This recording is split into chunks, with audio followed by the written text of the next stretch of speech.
Many people in Melbourne choose to drive to and from work, and they experience road congestion on a daily basis. It's easy for them to understand the problem of road congestion. But when it comes to understanding the rail network, people are less sure of what's required to make the system work better. Railways, like roads, are most congested during peak periods. During these times, train loads become excessive and journeys uncomfortable.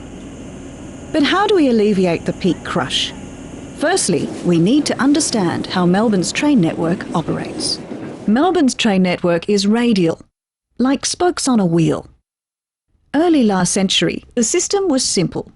Services ran into and out of Flinders Street Station. Stopping patterns were relatively uniform, express trains were rare, and strict working hours meant that travel patterns were easy to predict, particularly during peak times. During the late 1970s, the government made a radical change to the way passengers accessed the central business district. The Melbourne Underground Rail Loop, now known as the City Loop, was constructed to reduce the number of passengers using Flinders Street Station and provide commuters with more choice.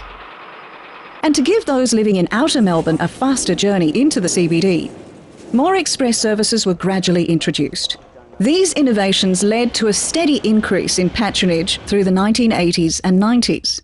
To accommodate this increased demand and to provide greater choice, access to the City Loop was altered to include services that were never intended to use it.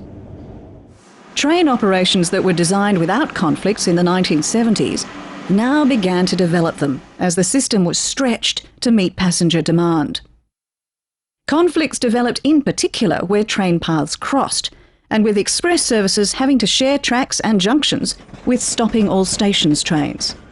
A further problem for the network is unprecedented patronage growth. In the past 2 years, patronage on our Metropolitan rail system has increased by about a quarter. Overcrowding on the rail network causes increased train waiting times at stations to allow people to get on and off trains.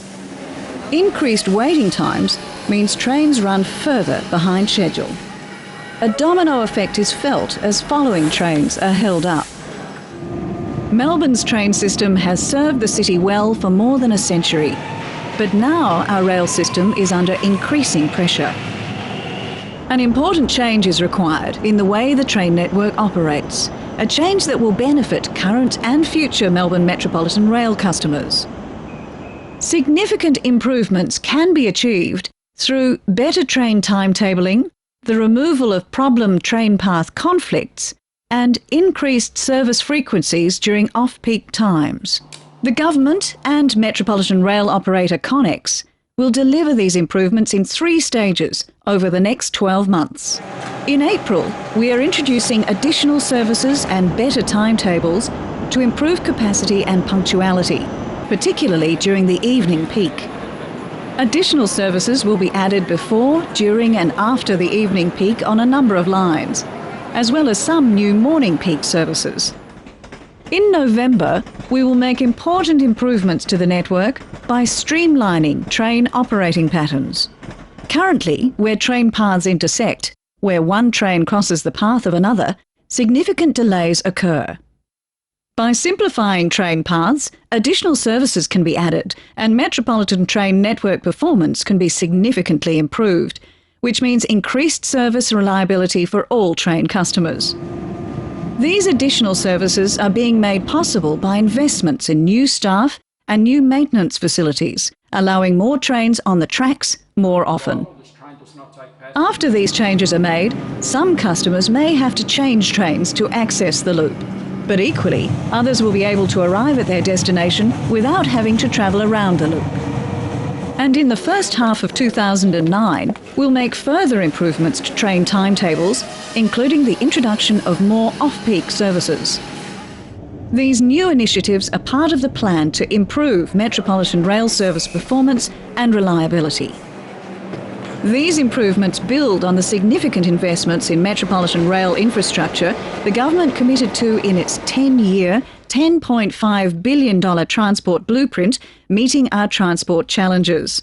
The biggest single investment in Melbourne's metropolitan transport network since the construction of the City Loop. But to ease the pressure caused by unprecedented patronage growth on our Metropolitan rail network, the government and Connex are together introducing these short and medium-term initiatives now. By improving train timetables, removing train path conflicts and increasing service frequencies, we can create a smoother flowing rail network, which will better accommodate the introduction of new trains and the infrastructure investments planned for the next 10 years, and will provide a rail service capable of meeting the growing demand for public transport across Melbourne.